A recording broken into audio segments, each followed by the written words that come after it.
Lelaki yang berjalan malam. Aku berjalan tanpa tahu untuk apa. Hanya titah guru yang mengiringi langkahku. Hanya jalan sunyi yang merentang di hadapku. Jakarta telah kulewati dengan bayang-bayangnya, dan Cirebon menunggu entah dalam rupa apa.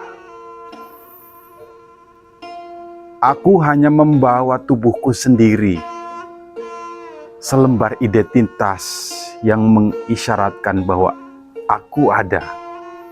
Sebotol air yang dinginnya telah menjadi hangat, uang 10.000 yang tak lebih dari selembar doa, dan sebungkus rokok teman bisu di sela nafas. Malam panjang, angin mencari di antara keringat. Aspal panas telah berubah dingin, namun bara di dalam dadaku tak kunjung padam. Di persimpangan jalan, aku melihat seekor harimau bercokol di kepalaku. Matanya nyalang, taringnya menyeringai. Ia berbicara tanpa suara, dengan bahasa yang hanya bisa dipahami oleh yang berjalan. "Kau takut?" tanyanya. Aku tidak menjawab. Lalu ia tertawa. Suara tawa yang lebih mirip raungan menjalar ke dalam pikiranku, mengguncang setiap tembok yang pernah kudirikan di dalamnya. Aku terus berjalan, dan harimau itu mengekor di belakang bayanganku. Jauh setelahnya, di antara sawah yang tertidur dalam embun, aku merasa ada yang berat di dalam dadaku. Ketika ku tengok ke bawah, seekor kerbau tengah berbaring di antara tulang-tulangku.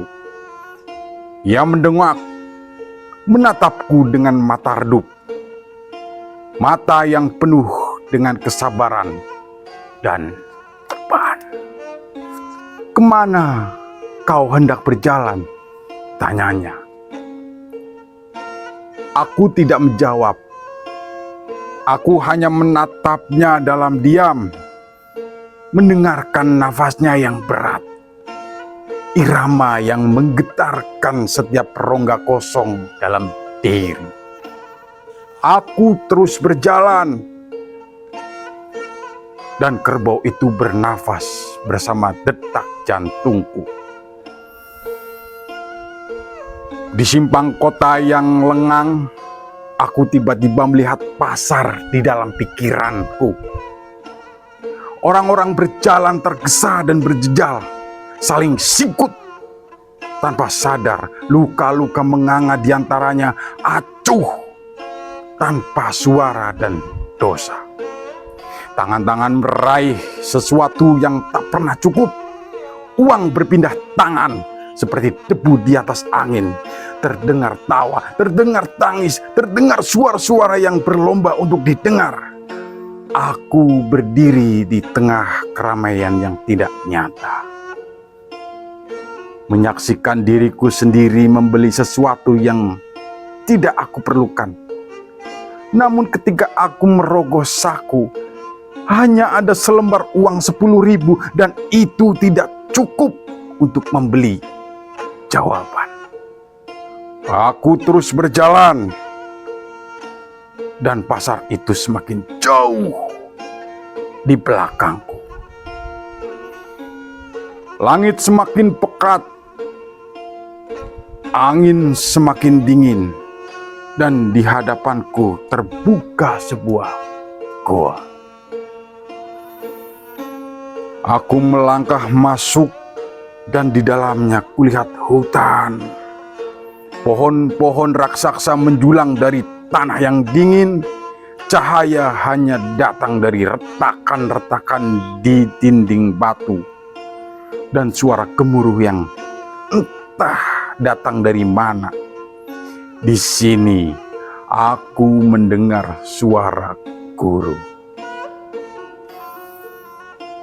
Kadang jalan keluar adalah jalan masuk ke dalam.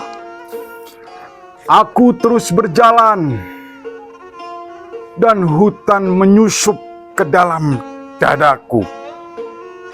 Di ujung jalan aku melihat seseorang. Ia berdiri di kejauhan memegang lentera kecil.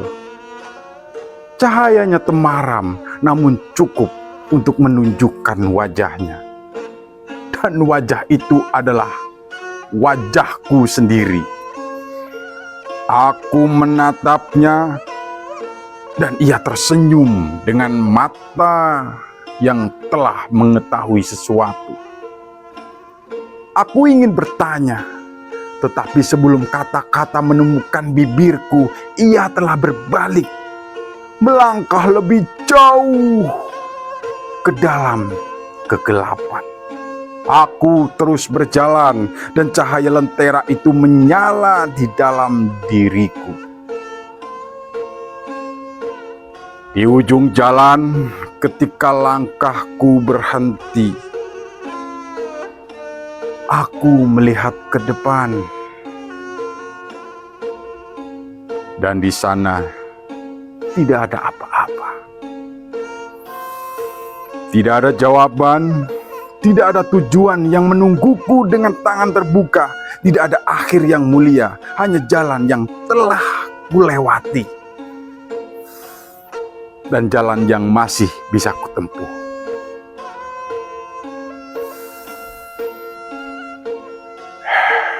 Aku menghela nafas dan entah bagaimana itu cukup. Kadang yang kita cari bukanlah tujuan, melainkan langkah itu sendiri. Dan di ujung perjalanan, kita tak menemukan apa-apa kecuali diri kita yang baru. Titah Manahwening, 12 Desember 2012.